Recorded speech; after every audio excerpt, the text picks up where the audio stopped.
Public services are taking a hit. This year's budget sees funding for culture, arts and leisure cut by 4.2%. But a massive investment in Derry's St Colum's Park Leisure Centre shows that sports clubs here aren't down and out yet. Judo instructor Jim Toland describes their excellent plans for the future. Well, for us, we've been moving from this old facility straight onto a new facility with one of the biggest judo clubs in Northern Ireland, which we have based here on a Friday night.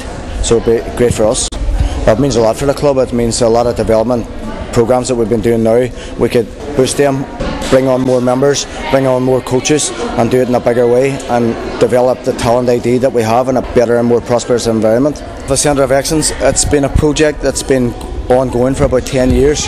We've been chasing it for about 10 years with Sport NI and we've been trying hard. We did have money in place with Sport NI, which they withdrew with the budget cuts last year, and since that Derry City Council have come on and they have agreed to fund the project.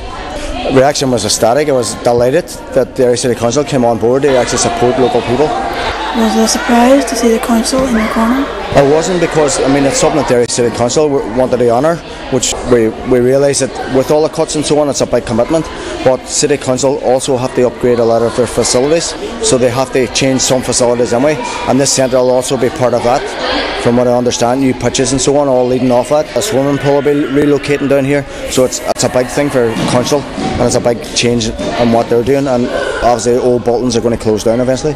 So when you look around it now with pitches at the minute, with the new Peace Bridge, what's going on in Edmonton, the whole change, it'll be like a massive sporting ground within St Colum's Park, which will be something similar to Bath University in England, where I actually did a degree in sports science, and they have a really good setup like that. We don't have nothing like that at all, and we don't have any centres of excellence. It'll be the first of its kind in Northern Ireland. We are getting there, and touch wood, the work's going out to tender right now at the minute, and as far as I know, everything's going ahead as planned. We hope we hope it doesn't stop.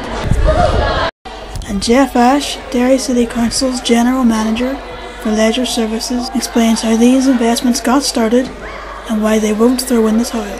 Some recognition of the fact that both facilities are getting quite old and are in need of an update. St Colum's Park dates from 1972, so it'll be 40 years old this year.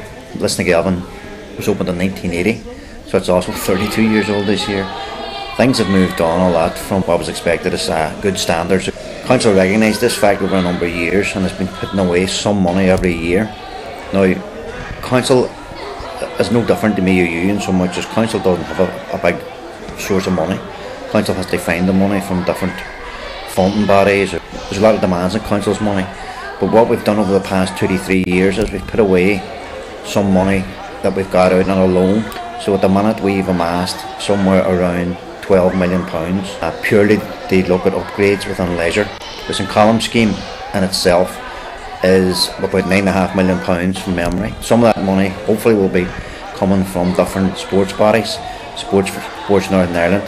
Some of it will have to come directly from Council. The reason why St Colum's may be funded by the Sports Council is because it's going to move and change its location and indeed what it's there for. It will not be just a normal leisure centre the same way that currently exists, where you can go in and book a game of badminton or a game of five-a-side. It will now become a larger building. The main hall will be divided down and the current use for just general members of the public, but it will also be laid out as a matted area, a dojo, and that's where the Sports NI are kindly coming on along with us, because it will become a centre of excellence for the sport of judo after long years of campaigning by all those groups, and indeed over the past 45 years working with Sport NI to try and get an agreement as to how much they could help us towards the funding of St Colum's Park, that we're now hopefully starting to break the first sod now, and all being well it could be up in somewhere between 12 to 18 months. Libraries like leisure centres are also being hit hard by the recession. Since 2010, 11 libraries have been closed in Northern Ireland, with 2 more set for closure by the end of the year. Libraries that survive the chop are set to see cuts to opening hours due to a £10 million shortfall in funding. Thankfully for loyal library users, Culture, Arts and Leisure Minister Carol Ní Cullen has found almost £2.5 million to help save these services.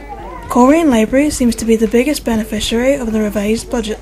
Under the original plan, Coleraine would have been faced with the task of cutting 21 hours from their week. Thanks to the extra funding, that figure has now dropped to just 4 hours. I'm here with Coleraine's mums and toddlers to find out how they feel about the news. I'm delighted that they're not going to lose too many hours. Don't mind losing a few, but not a massive amount, because they go through books so quickly. You know that we need to come every week or two to get more books. So and then for myself, I like to get a few books myself as well. So it's very important. Couldn't live without it. Oh, absolutely. This is the third child of this member of the family that has come to this little music, rhythm and rhyme session on a Friday morning, and it's a very, very important part for children to introduce them into, mix them with other children and learning. And we come here, we rent out books, and we also hire DVDs as well for them to watch. So we would spend many a day here in the summertime as well, so it's very important the facility is here for children and for parents. So a lot of people now with the recession can't afford to buy books, so therefore they can come to the library and they can hire them out free of charge. Doesn't cost them anything, $2.50 for a DVD, whereas just otherwise children would suffer, they would miss out. It's very, very important for the children, very important for the kids, and this group has really brought on their language and their confidence, so it's very important, and we get a lot of books out. Dr. Sam Burnside, founder of the Verbal Arts Centre and former chair of the Western Education and Library Board's Library Committee, has some very strong views on the cuts. Recently awarded an MBE for services to the arts, he has campaigned, lectured and written passionately in support of safeguarding these services. He discusses a story unfolding across the UK. Well, I'm not sure we do differ. I mean, you said earlier that that we hadn't been cut here as much as England, for example, but I'm not sure that's actually true. But even if it is true, our baseline was much lower to start with. You know, we didn't spend nearly as much per person on library services as they did, say, in Scotland. So even if we didn't have cuts, we're still behind in comparative terms with the rest of the UK. News of the cuts makes for difficult reading. Any hope that there'll be a happy ending? No, because I mean my impression is that libraries have been, the numbers have been cut across Northern Ireland, and they're still under threat. I'm not sure the percentage of library money that is actually spent on books is high enough. I think we should be spending more on books, which is the kind of core purpose of a library, to have books on the shelves. A library just isn't a square room with a few shelves and some books on the shelves.